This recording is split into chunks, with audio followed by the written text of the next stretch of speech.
So good morning, first of all, and Happy New Year 2022. Pleasure to be with you this morning. For maybe some newcomers in some of our info sessions, my name is Charlene Kabo. I'm the manager for Response Innovation Lab in Kampala, and I'm joined by Immaculate. And our team is very happy to be with you to share some more information about the Nutrition Innovation Challenge Fund in the lead up to your applications. So I will hand over to Immaculate to take you through the beginning of this session.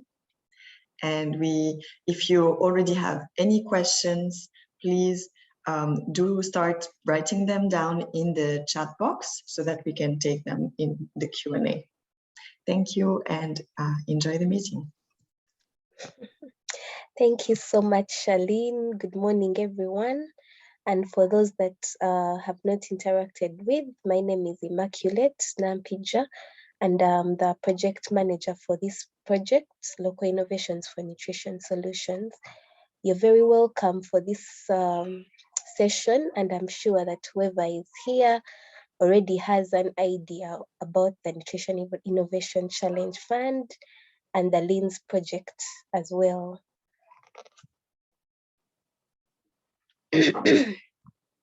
Our agenda will contain general update on the call and the application process, resources that you can use to prepare for your application, getting to know who is on the call. We'll do this through breakout rooms, and then we will have a demonstration on how to fill the application form, and we'll also go through the annexes just in case something is not clear.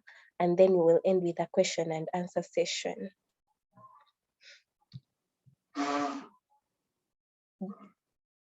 So just a snip into the Nutrition Innovation Challenge Fund.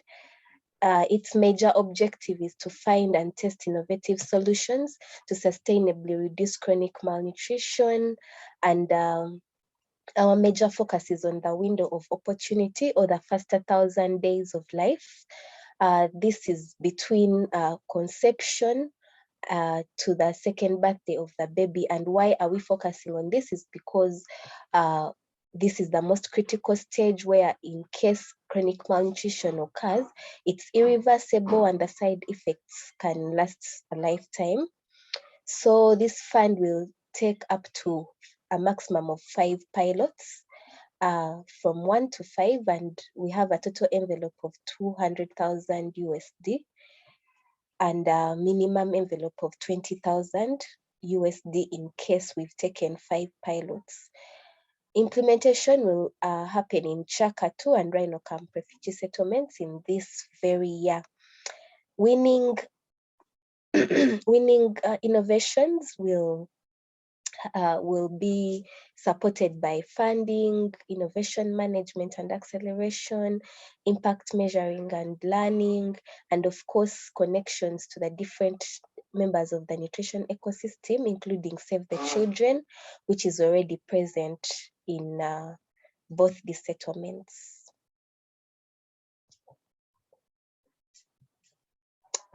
So the solutions we are looking out for must be sustainable. In this, we mean that they should be able to thrive even past the funding phase of the pilot. We are not looking out for a pilot that is going to die out immediately after our funding, and they should have a satisfactory proof of concept. They should have been tested somewhere, even if not in Rhino Camp or Chaka. And by being tested, we do not necessarily mean that the concept should have been tested by you who is providing this innovative idea. But as long as it has been tested and it has worked somewhere. They should obviously be innovative. We are looking out for those ideas that are mind triggering and new, and they should be locally rooted. These should be accepted by the community members, and they should be feasible in being implemented. We encourage a lot collaboration during this implementation, and of course, they should be market driven.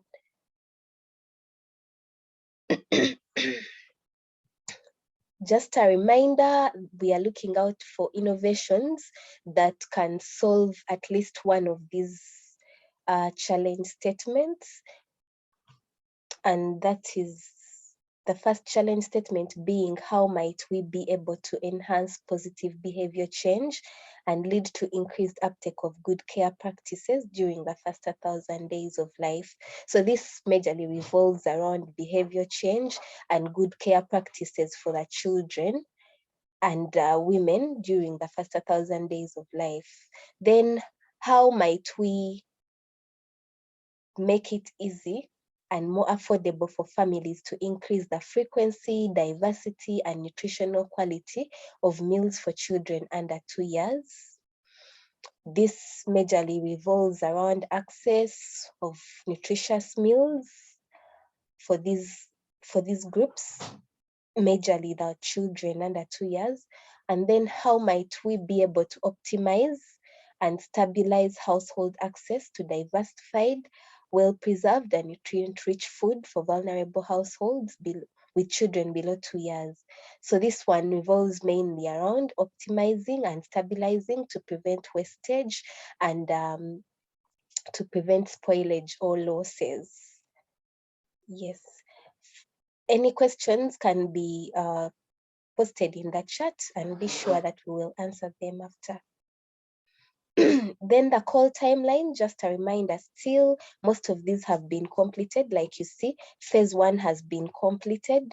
We launched this call in November, and we had a few sessions, market dialogues, information sessions, matchmaking sessions, and also individual consultations. Thank you to all those that responded to this. And by 15th December, we received expressions of interest where we also invited those that were eligible for full proposals by 17th December. So this is where we are at. We are already in phase 2. And this information session is to help you prepare your concept very well. I'm certain that most of us on this call have been invited to submit full proposals. Thank you so much for your interest in this call, and we are happy to help you with anything that you will require. And the deadline will be 23rd January, and by March 2022, we hope to have finalized the selection process. The call is open to all types of legally registered organizations or individuals. You can come as a single applicant or in a partnership. But if you're in a partnership, at least one partner needs to have a strong past track record in Uganda. And we strongly recommend to have a partner or to come as a private sector as well.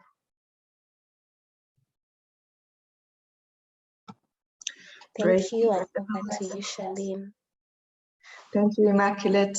So thanks everyone. And for the newcomers, please remember all of the resources will be on the website after the meeting, in case you've missed anything. And don't hesitate with the questions in the chat box. Some of you have started. Thank you for this. So we wanted to take a moment to talk you through some of the resources that are available during the time you're preparing the application.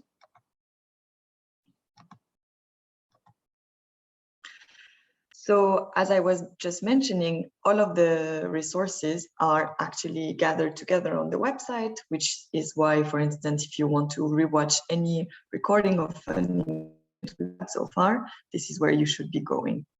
Are you able to see my screen with the website now? Yes, Charlene. All right. So hopefully some of you have seen some of the information on this page already. And if you scroll down a little bit from the top, where it has summary information about the call, you can see when you reach about the middle of the page, it starts listing a lot of resources, including the desk review report, which has findings on the nutrition situation in Uganda and presents the background against which solutions that will be selected for this call will be implemented. As you further scroll down, you will see here the links to the recordings they've been uploaded on YouTube. You can also read the full call guidelines. The call guidelines are available here in this section, learn about the call. We can't stress enough how important it is that you read these specific documents in detail. And it also proposes some resources on connecting with partners. So we wanted also to remind you, on the website, there is also the frequently asked questions document. And it's been updated regularly, and we will continue updating it until the 15th of January with the questions we receive. So you can see here on the website, there is a link to the frequently asked questions document. And you should know this document also includes questions you send us by email, etc. However, we make sure that no question reveals anything about specific applications, and it's really anonymous and general. But when relevant to more than one applicant, then we share. So the FAQ document looks like this, in case you haven't seen it yet. You can easily see on what day answers have been added. So if you just want to see if there's been news, you can just check the dates and read the questions and answers that have been added since you last visited.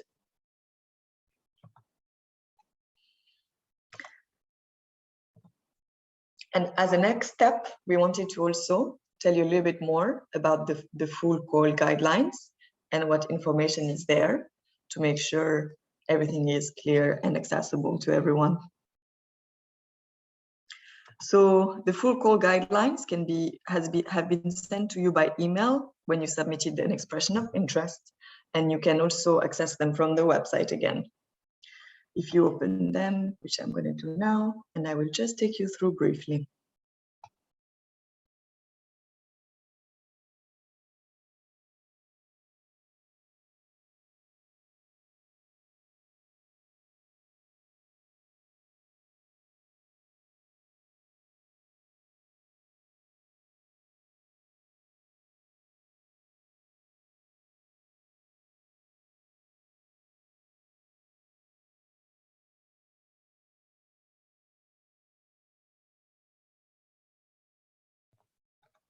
So as you can see, there is a short summary here before you dive into the meat of the documents. So page 3 has the table of content with all the details. And then we're just going to have a rapid scroll through. So the first section explains the project and the rationale for the Nutrition Innovation Challenge Fund. It also provides some background on why the call is focused on the first 1,000 days of life as the window of opportunity for reducing malnutrition. And then there is background on the nutrition situation in Uganda. So what happens with this part of the document is that this has a short summary of a lot of the information that is in the desk review. So we encourage you to make sure you check this summary, which has a lot of the key facts, but also do visit the full desk review for more details because not everything is captured in this one page. When you continue, you will get to really specifically background information on the nutrition challenges that are the focus of this call. And you can also see, and we've mentioned this in prior sessions, some of the details on type of solutions that we are not focusing on for this Nutrition Innovation Challenge Fund. So the fund will not select projects that are trying to solve some of the challenges you can see here as a primary objective, such as land access, agricultural productivity, limited income, and poor access to formal or informal financial services. And it also lists some specifications. We really are going to need clarity in your applications on the target group. We focused on the children under 2, the focus on chronic malnutrition, the relevance to the locations, and the clarity in terms of sustainability. There is a section then that has details on the challenge statements. Each challenge statement is explained. Why is this a question that was selected for this call for innovation? And what the current practices look like in a very short summary. But for each challenge, we also invite you to have a look at the challenge statement map, which provides more details on how all of these factors connect with one another. The same goes for challenge 2 and 3. There is then a section on overall guiding principles, and those are important for you to have in mind as you develop your application, and will also be important to have in mind as the project is being implemented. So those will be guiding principles throughout the duration of the projects. They will also be at the forefront of the mind of reviewers when they score your application. So please take a moment to review.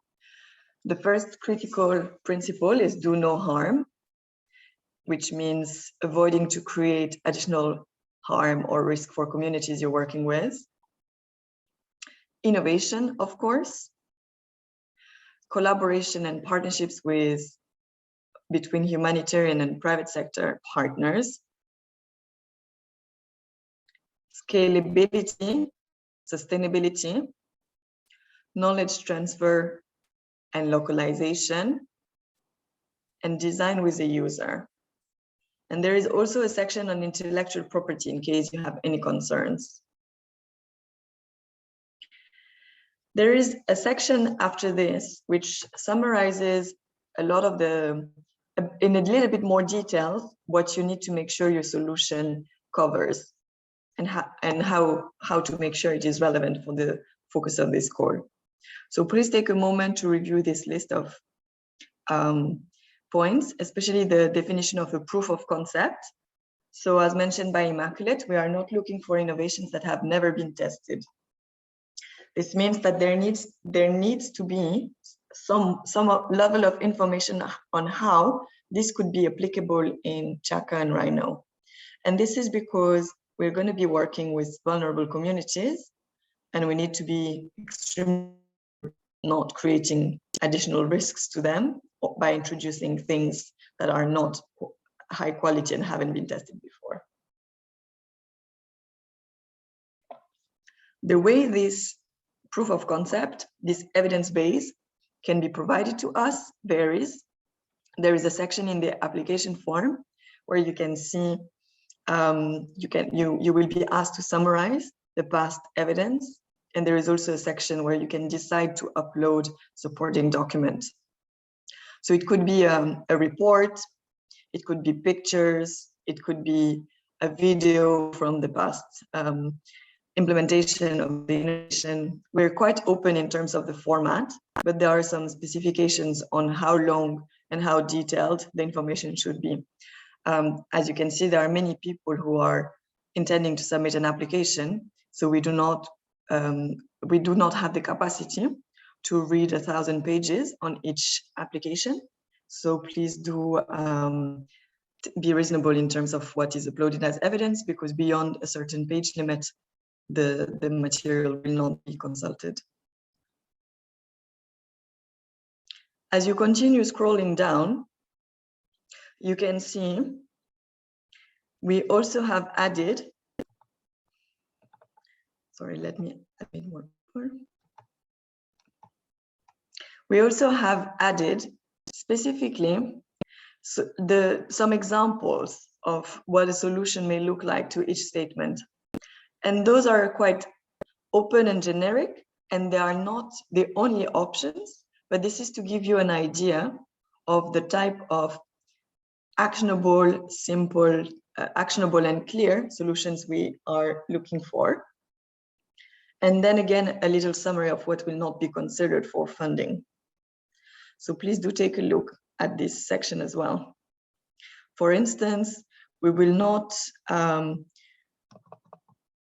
fund pure research or solutions that are only slightly different from what is already being done in the sector and in the settlements. In terms of eligibility, this is very open because both individuals and organizations can apply. And in terms of organizations, all type of organizations are eligible. However, there will be higher chances for applications to be successful if they can demonstrate their track record in Uganda and if they are able to use market forces to implement their innovation.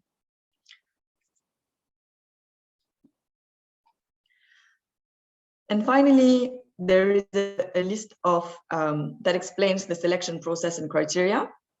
So just like I mentioned, we will be scoring the proposals with a set of criteria in mind, and those criteria will include nutritional technical excellency, innovation level of the solution, potential for impact, sustainability, the fact that solutions are problem-driven, the feasibility of applications, and the judicious use of project resources. And as you will have seen already, probably from the template that has been shared with you, the points associated to each question have been disclosed to you. So this is clear how the applications will be scored. And then the bottom of the document recaps resources available to you and the call timeline. So we will not go much more in detail on this because we are covering a lot of that content on timeline during this very call.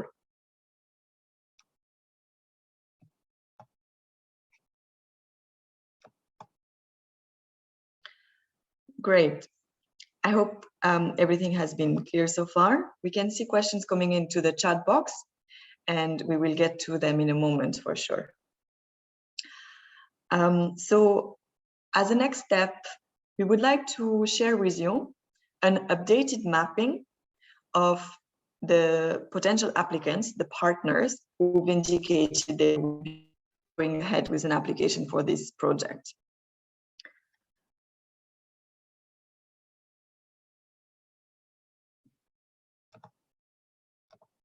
We're going to share this link in the chat box, and you can have a look at it too.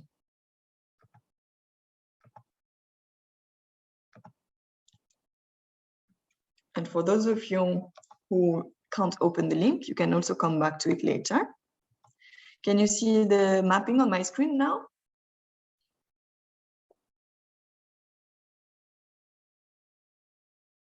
Yes. Great. Yes, So, we can see it. Great, thanks.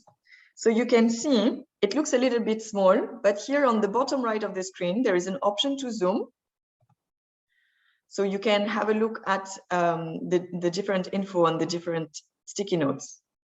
So the idea here was to help you see who else is preparing an application on the same challenge than you are and in the same location than you are.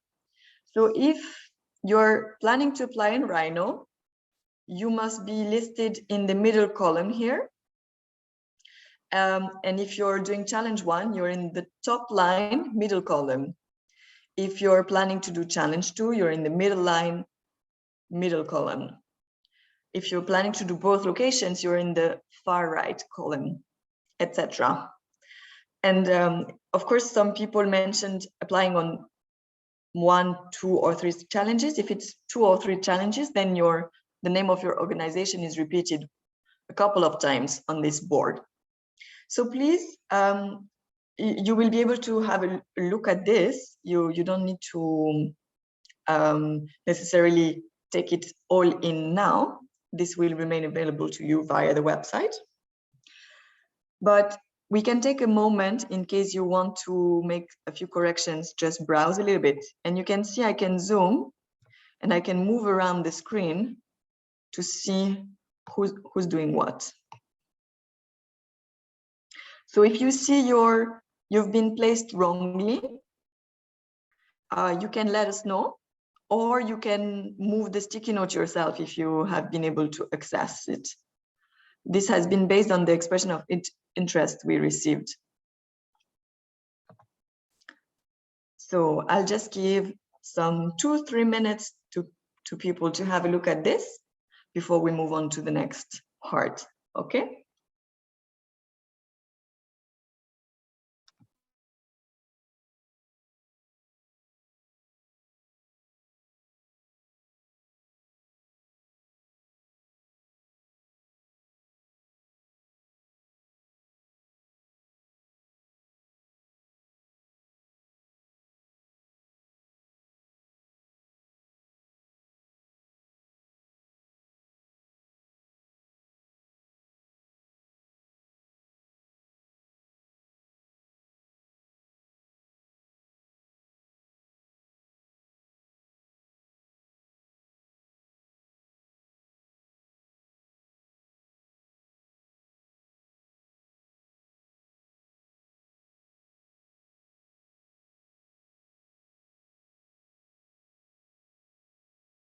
Ngiri tera mu amazzi egire.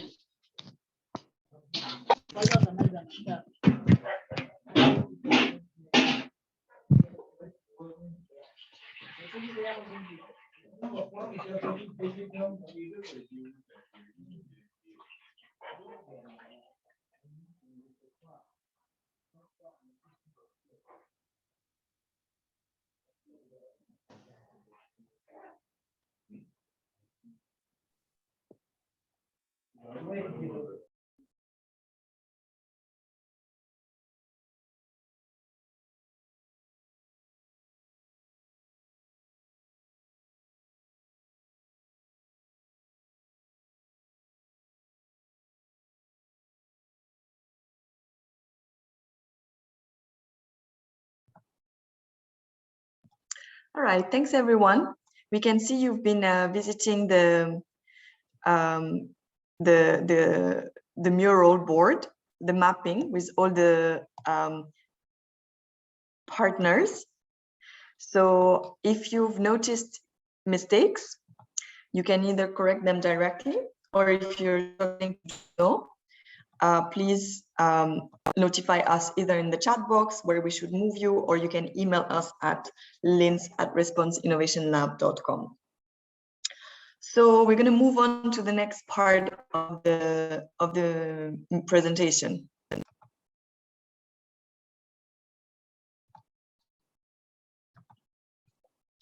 And the next part is a similar resource, but with a little bit of information on the content, very light touch.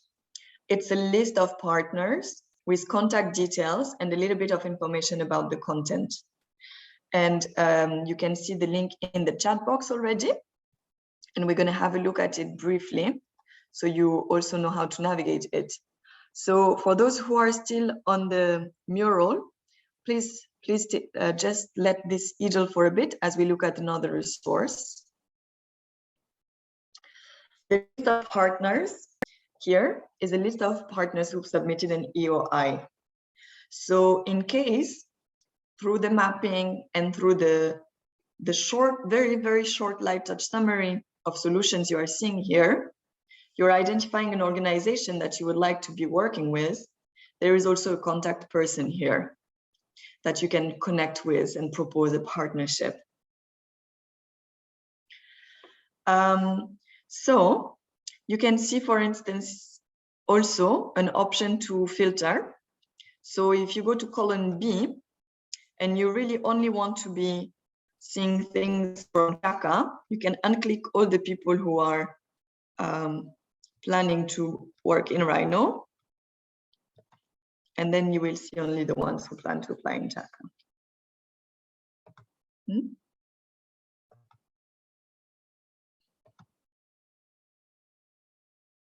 So this list can help you get in touch directly with some of the potential applicants that you may have identified on this board or during the matchmaking discussion that we will be having shortly.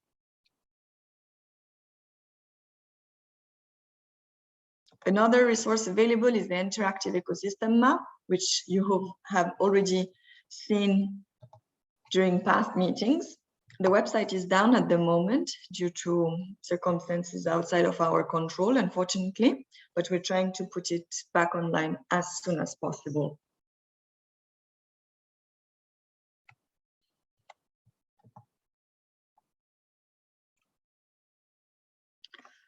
So we're going to move in a little bit of a let's get to know each other moment, similar to the matchmaking sessions we did last time when you joined us in December.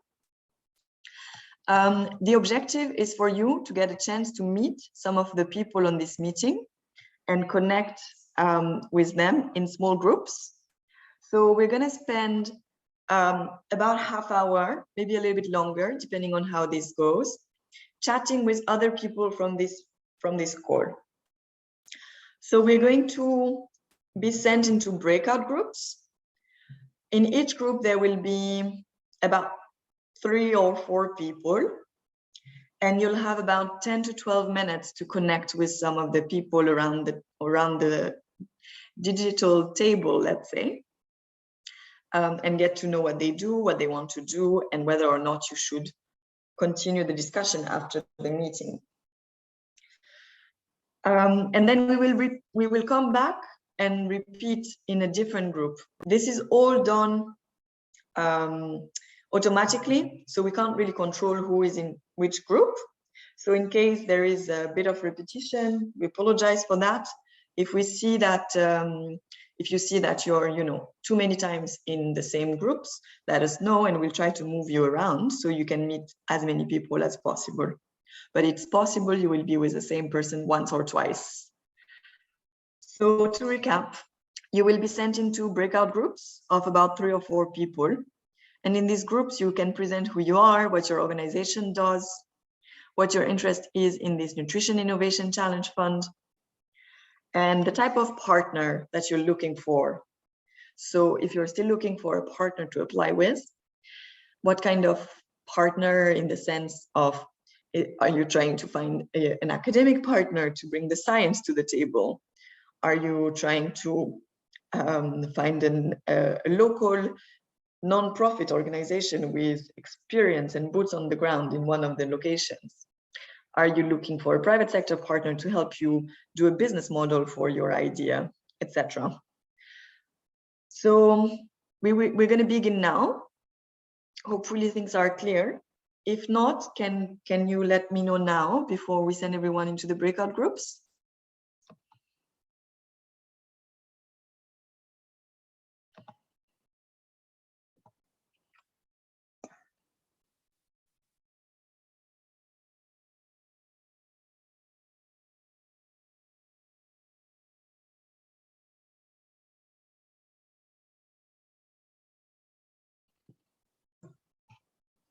Okay, so let's go ahead, see you in the different groups, and you can know that this part of the meeting will not be recorded.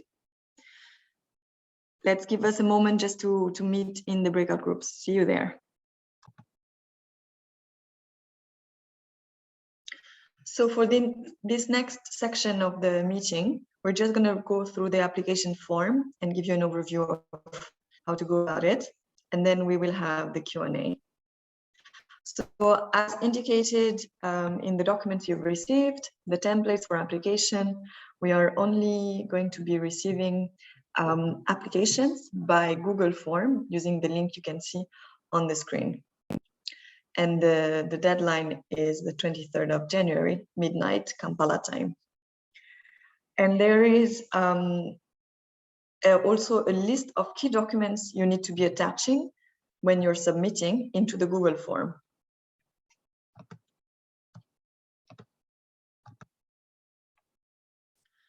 So here is the list, and this information you've also received in the template for application.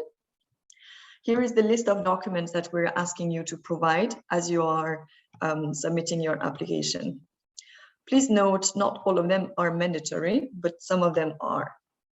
So first of all, there is an Annex A for which we've given you a template, and it requires you to provide a budget in tab 1 of the Excel template, an implementation plan in tab 2, and an impact hypothesis information and first version of a log frame for the project. This annex is really mandatory, and there will be points attributing to its submission. So if it's not submitted, then your applications will have less points. The second document we're asking for is the proof of registration in Uganda. However, of course, this only applies if this is a company or an organization, an NGO, a CSO that is applying. This does not apply for individuals. So this annex can be skipped in case of individuals. Secondly, in case you're applying in partnership, not each partner needs to provide the proof of registration at this stage. We will just ask for the moment, for the proof of registration of the lead applicant. Thirdly, we request you to provide the proof of experience of the team that will be working in this project.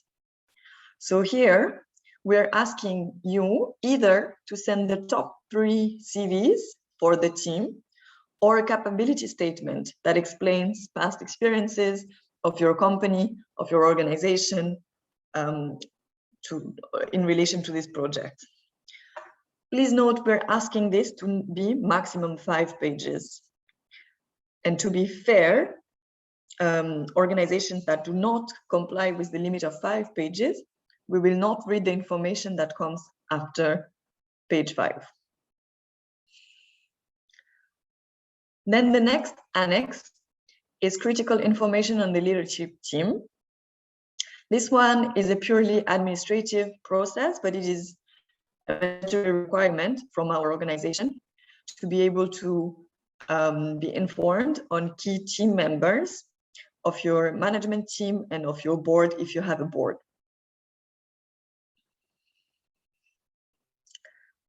Next, we are asking you to attach a proof that the partners listed in the application are indeed aware and fully on board with the application.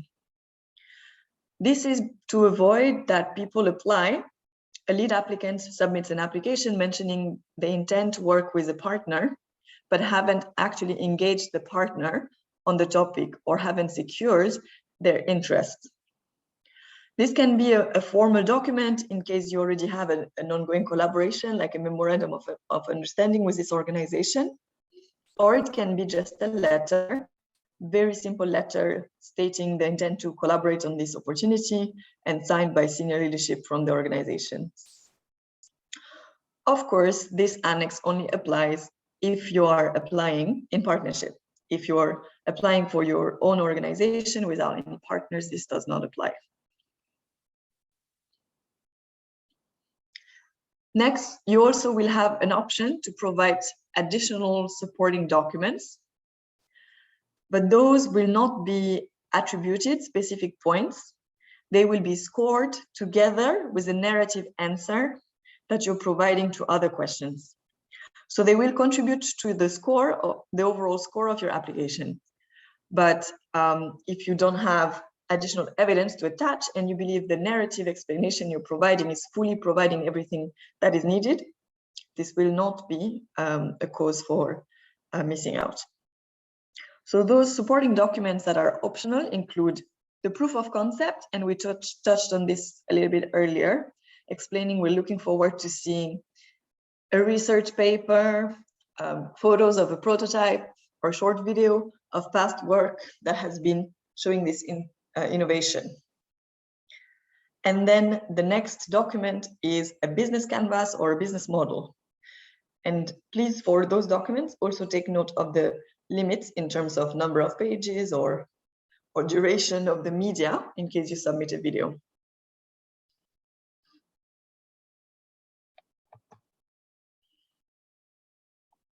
All right, so we're going to move through having a look at the application form now, and we propose to do a dummy application, just a simple demonstration of how this is going to go.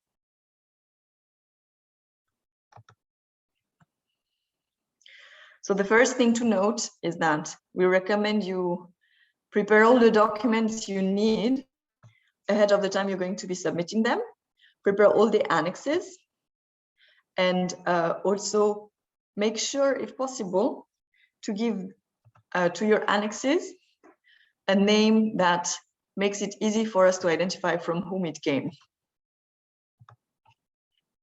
So you can see, for instance, here, registration document from Nutrition Innovation.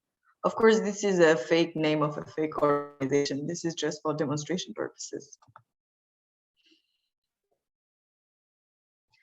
And we also recommend you use the template we sent you in a Word document to prepare the draft application, which will make it easier for you to submit the final when you're ready. But please note, we will not review applications that are sent to us by email rather than through the Google form, and that are sent to us in this Word format. If you're having trouble with the Google form, let us know quite ahead of time. And please note, we cannot guarantee that we will answer questions that are sent after the 15th of January.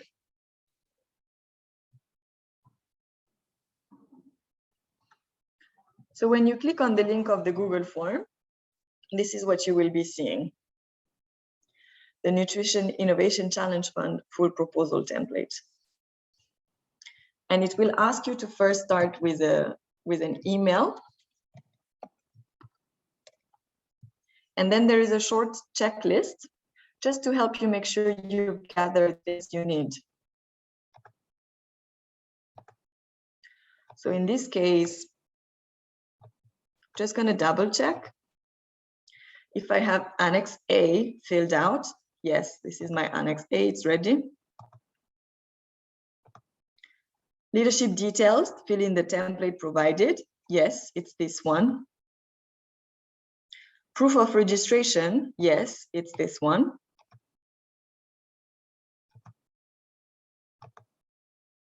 Proof of experience, yes, I have prepared the top 3 CVs of my team.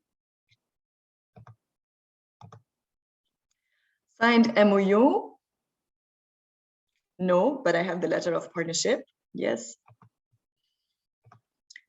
And then proof of concept document and business canvas or business model. I can see I have the proof of concept here in the form of an image, but there is no business canvas in the case of this application, but it's an optional document, so it's not going to prevent me from going ahead with my submission.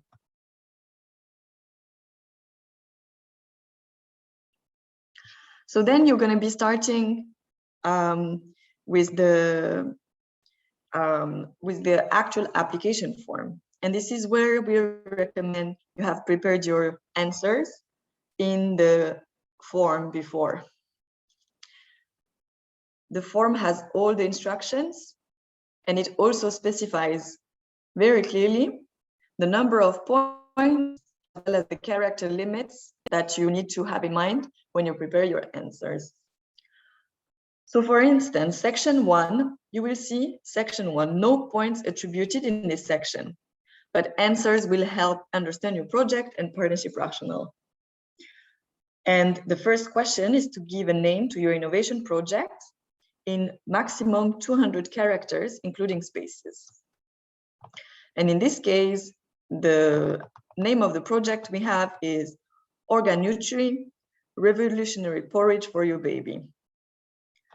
So I'm going to check the length of this. And if you don't know how to check the number of characters, including spaces, there is an easy function on Word that can help you. You select the text you want to know the length of. Then you go here at the bottom left and you click on this where it says 6 out of 2,500 words, you click on this box and it will show you the details on this sentence I selected. It has 6 words and it has 47 characters with spaces, which means I'm all right in terms of the length. So then I can put this into the application form and I can start answering questions. Which challenge does it answer? Up. Organization name or name of individual.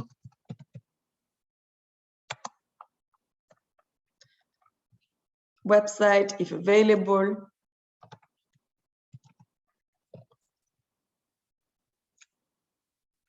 Name of the contact person for this application. So it might be the same as the first question, or it might be different. Let's say here, the name of the organization is Nutrition Innovation, and the name of the lead person, just put mine.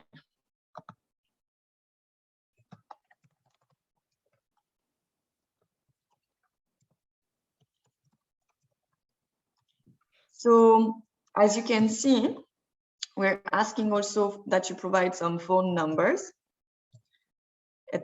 and that you answer very simple multiple choice questions on the type of organization you are and if you're a local or international organization. And then this information is repeated for your co-applicant, your partner, in case you're applying in a partnership. So this question is not mandatory if it's a single applicant option. But if you have several partners, you can see co-applicant 1, co-applicant 2,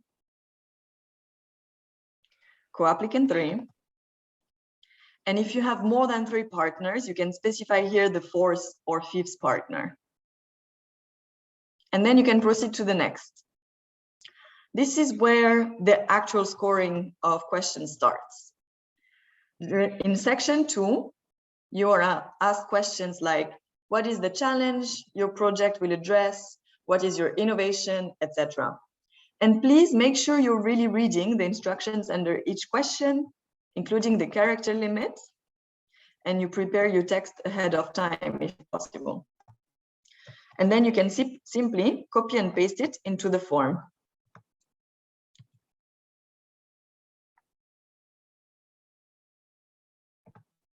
And as you proceed, you will see if your text is too long, you will receive a notification from the Google form automatically. You can see here, the text is too long, must be 800 characters or fewer. So my answer is too long. Indeed, if I go here and check the number of characters here, I can see it's 163. So I will need to reduce, check again, and resubmit. All right. So now I'm just going to go a little bit faster through the different questions. But as you read all the questions, if you have any questions, if you're not understanding them well, do get in touch with us by email. You will then be asked to specify the location, the duration of the project, and another set of questions, narrative questions.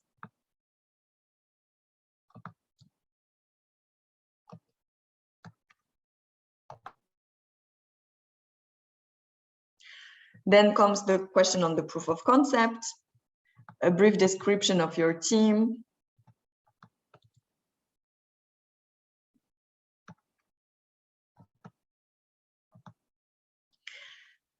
and then you come to the annexes.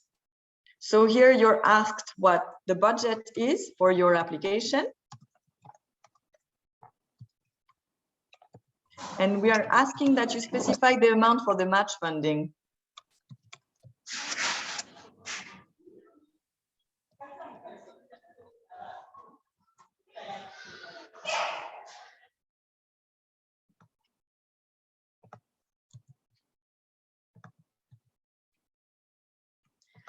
And then when you get to the final page, this is where you're asked to add the annexes.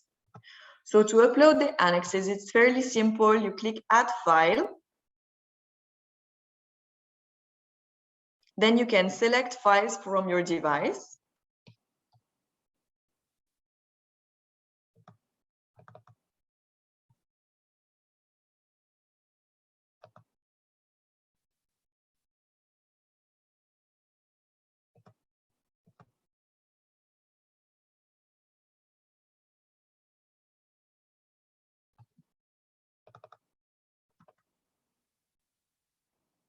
And click the appropriate annex. You click Upload.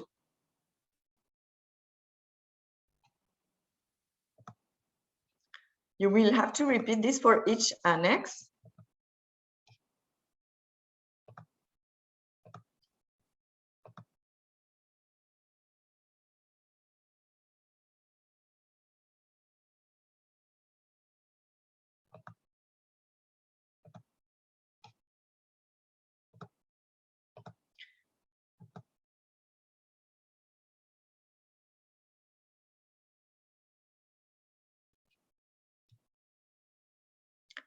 All the ones that says mandatory.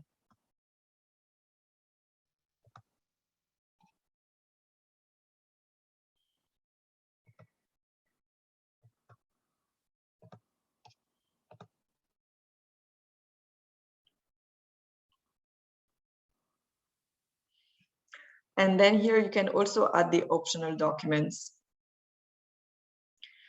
Then when you click Next, you will be asked a few basic questions to make sure you're authorized to submit. And we're also asking you to let us know how you heard about this Nutrition Innovation Challenge Fund. And once you click Submit,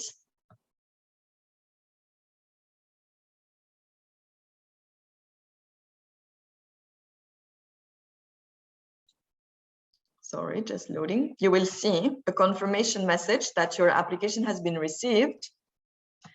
But also, in case you realized you made a mistake, you can edit your response. So keep this in mind, but there won't be an option to edit after you've closed this tab. So make sure you think about it before you close this tab and you're finally finished with the submission. So now we're going to have a look briefly through the annexes.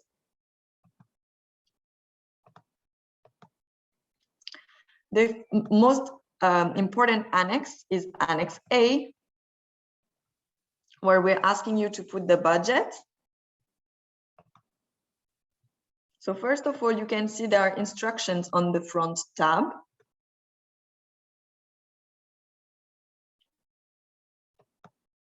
And then the tab 1 is the budget.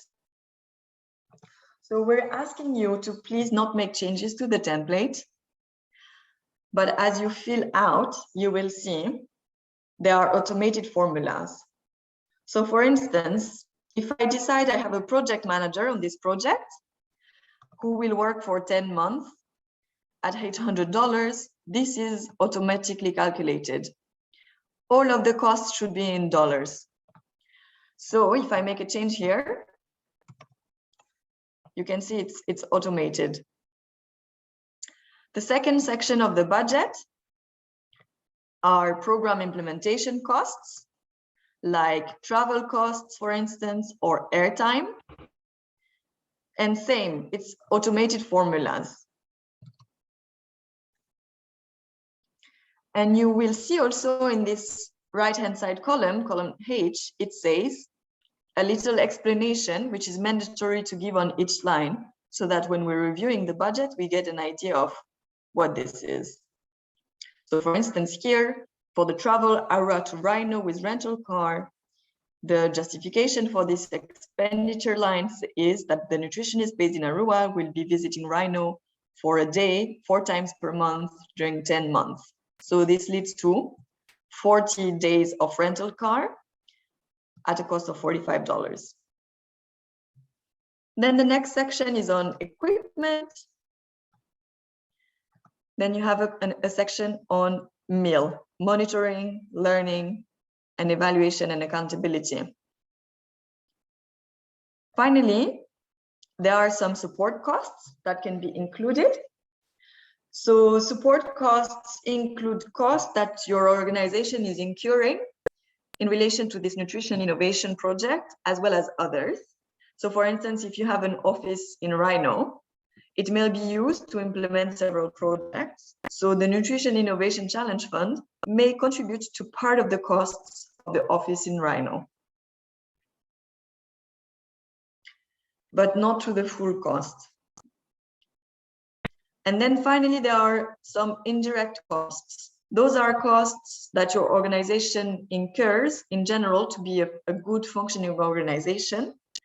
So for instance, it may be the cost of your senior leadership team, a contribution to it, not the full costs.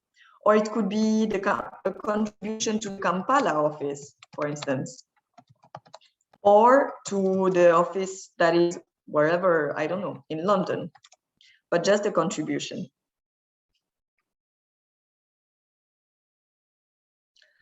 The second tab is the implementation plan. And here it gives you this idea of listing out the activities very simply and putting a cross into the month that will be the month of implementation, and then specifying on the right-hand side which partner is in charge of that specific activity.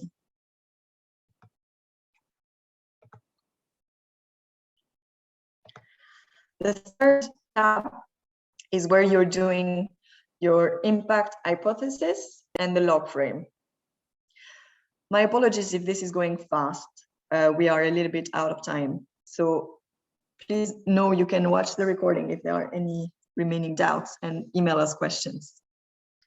So for the impact hypothesis, we're asking you here to articulate what you're going to be doing, what your vision is, or in some projects, this is called the theory of change. So here, my inputs for these demonstration applications are a new affordable porridge recipe and a tool to market it, so that the immediate result is that people in Chaka become more aware of this healthy, affordable option. For an intermediate change, that will be people will be feeding their children this porridge more regularly. And an outcome will be better access to nutrients for children, as well as improved income for those that make the porridge. And in summary, in 20 words, the vision for this demonstration innovation is that a new, more affordable porridge recipe can be commercialized to low-income households in Chaka to transform dietary practices for children. And then as you scroll down, you'll be asked to fill the log frame, and this can be refined, but we want at least the first version of a log frame before you apply, with outcome level and output level indicators. We're not asking for impact level indicators. And we're, of course, not asking you to provide any data in midterm review or end of project. So you are only requested to fill those cells that are white, where it says fill here.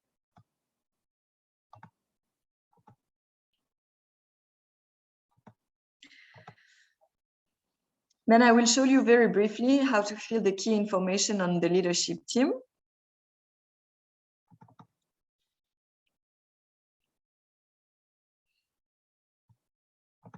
This document has two tabs, one for organization and one for individuals. So if you're applying as an organization, use tab 1. If you're applying as an individual, use tab 2. So for organization, this asks you for key information on your leadership team. And of course, those are not real details of real people. So the lead applicant will fill out their name and the address of the organization.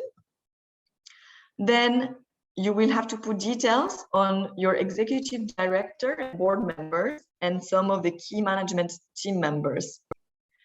So for instance, you will put the name here, Rose, the date of birth, gender, where Rose lives as a private address, who she works for, and what her role is.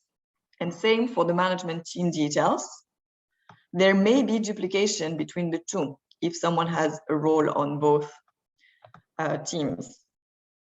And then if you're applying in partnership, you will have to repeat this for the second applicant here.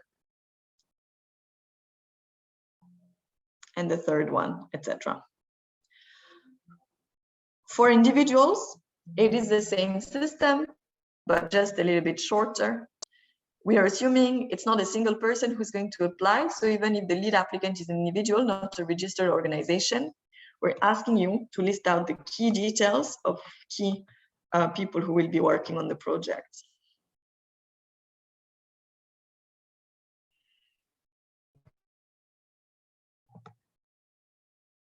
All right, so this is it in terms of having a look at the application process. And you remember that the deadline is on the 23rd of January. Before this, there are options to send us questions. Please send questions before the 10th of January. We will be answering all questions that are received before the 10th of January.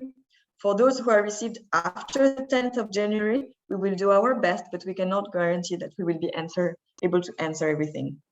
The frequently asked questions document will be updated until the 15th of January.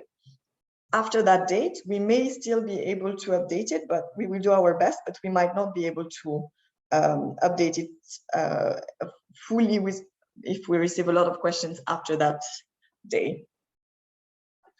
So please just keep in mind to have a look at the application requirements and send us questions ahead of time, because if you email us with questions on the 21st or 22nd, you may not be receiving an answer, and this may be a problem for your application. Sorry, I know we are at the end of the meeting time, and there's been a lot of comments in the chat that I haven't been able to read, but we will start with some of the questions already that we have been receiving. So some of the most frequently asked questions up until now have been, can I bring on board a partner that had not been identified at the time of the expression of interest? The answer is yes. Can I bring on board a partner that had not been mapped by the LINS project? Same, the answer is yes.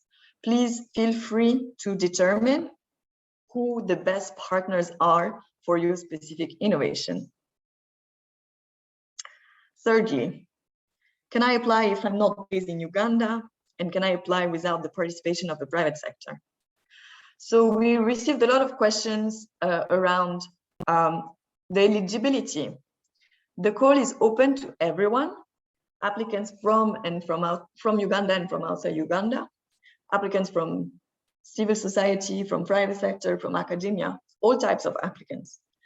But you've seen in the full call guidelines, there are some conditions and some scoring attached to questions of potential to partner with private sector, potential to ensure sustainability, importance of demonstrating your track record. So those are criteria that will make certain applications stronger than others, but the call is not limited. Then it was also asked if people can apply for the full budget, the full $200,000. The answer is yes. But remember, we want to support pilots in the 2 locations, which means if you're applying for the full budget, you better be covering the 2 locations in your application. Okay. Does my application get more points if I cover several challenges or several locations? The answer is no. The applications can cover several challenges and several locations, but this doesn't mean that it will be a stronger application. And finally, people asked about budgeting for taxes. The answer is yes. Please budget all the applicable taxes. And you can read the frequently asked questions document for more details. Now we can also answer some of the questions we received earlier today in the chat box. And Immaculate, maybe you can help me identify if there are more questions after that. Okay. So today already we were asked, does the match funding need to be 50-50 or can the contribution be any percentage? Here the answer is no need to be 50-50. It can be any percentage. What we're trying to achieve here is see how the innovation relates to the rest of your work, and how is it likely to become something that you will sustain beyond this initial startup investment, because it's something that is going to be working outside of just an innovation pilot. There was also a question on what is expected in terms of match funding, if it has to be cash or it can be in-kind contribution and shared staff costs. Here, yes, this is open. It can be in-kind contribution. So for instance, if your organization already had a fully paid for office in Rhino that will be used as the base for this project, this office can be presented as an in-kind contribution. If you have a staff that will work part-time on this project, part-time on something else, and is already paid from another source, you can mention this. There was also a question on the budget, whether or not it needs to be divided by partner at this stage. And as you may have seen from the budget template we just had a brief look at, no, we're not asking you to do a breakdown but partner by partner. At this stage, we're looking at top line. However, we recommend you make this division between partners amongst yourselves before submission, because it will be asked if you're selected to move forward. So at least have a preliminary division of budget amongst yourselves. Is it possible to apply in more than one consortium? Yes, there is no limitation. As long as you are seeing real value in proposing several applications, that is okay. So this question, what is the maximum number of co-applicants or business models someone can have? I'm not sure if I understood this very well, so I'll answer in two ways. Maximum number of co-applicants, there is no maximum. We are requesting the details for four applicants, the lead and then 3 co-applicants. But if you have more, you can just specify that you have more partners. If there was a question on number of business models, there is no limitation here either, but we will be only reading one document about the business model. But your business model may have several streams, let's say. That is not a problem, of course.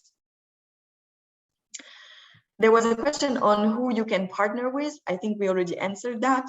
You can identify partners outside of the lists that's been shared today. And then there was also a question on whether it's allowed to submit a proposal that is different from the concept that was submitted at EOI stage. And here the answer is also yes. We completely understand that your idea may have evolved since you last submitted it, and we actually encourage you to continue refining it in the next couple of weeks. So we do expect some variation from the original concept. Over to you, Immaculate, to ask more questions. Yeah, thank you very much, Charlene. Someone asked a very tricky question. If maybe they are applying in one settlement, is it okay to apply as a single applicant and then in a partnership in the same settlement?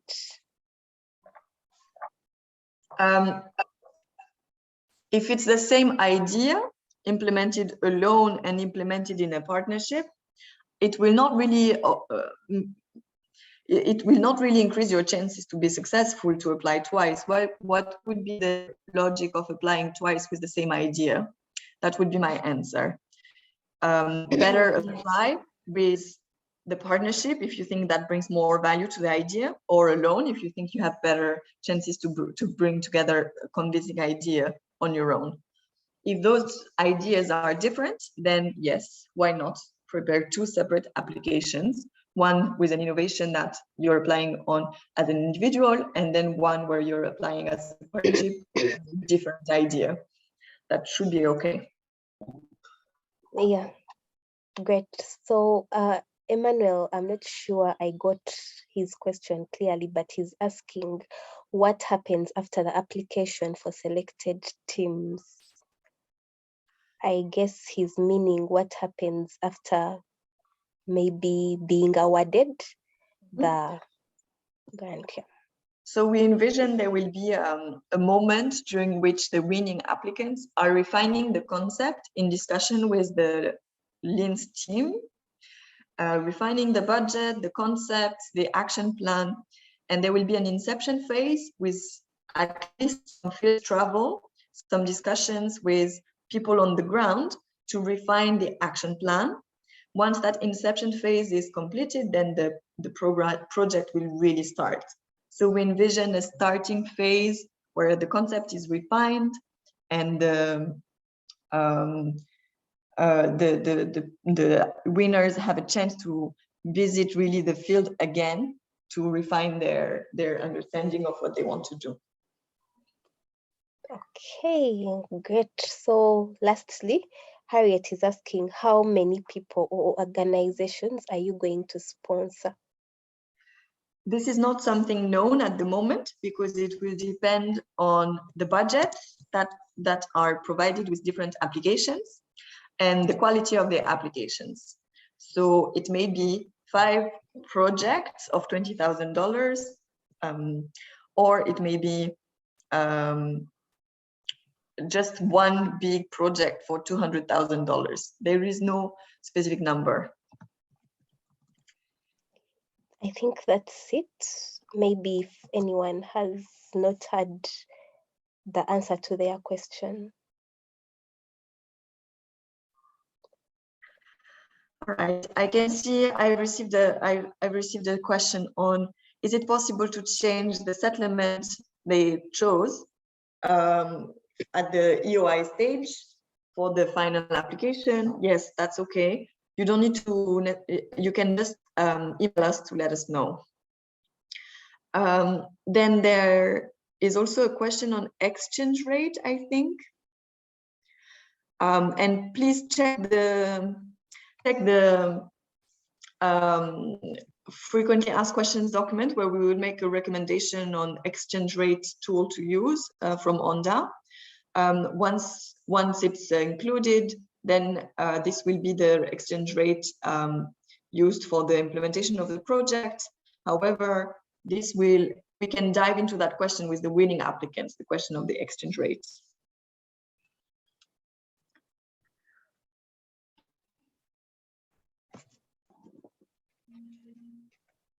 Then there is a question.